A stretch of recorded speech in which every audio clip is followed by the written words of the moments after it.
Ate, gawa po kayo ng tanghuluk. Gumawa kami kanina ni Emma ng tanghuluk, kanina umaga. Si Emma kasi naliligo ngayon kaya hindi siya makakapag-try nito. Kaya ako na muna yung mag-try nito. Next time na lang si Emma.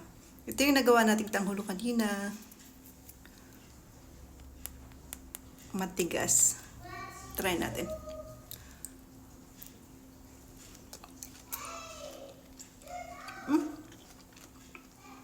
Sarap, ito yung try natin. Kasi ito yung matigas.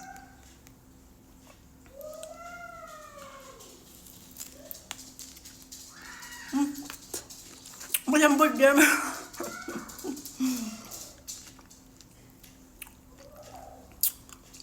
Dumidikit siya.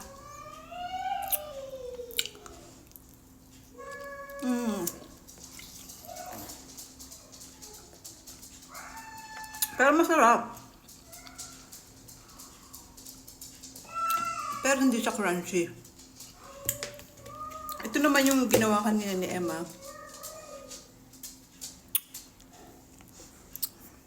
Tanghuluk grapes. Ito yung matigas.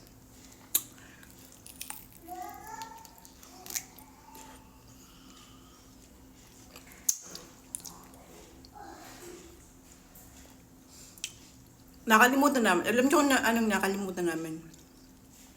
Isaw-saw siya sa mayelong tubig.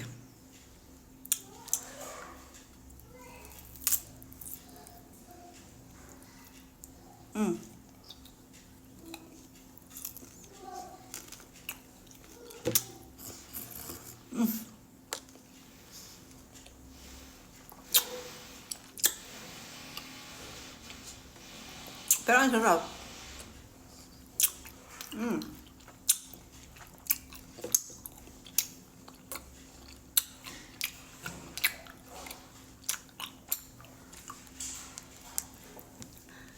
Ito yung frozen grapes na ginawa namin kanina, Emma.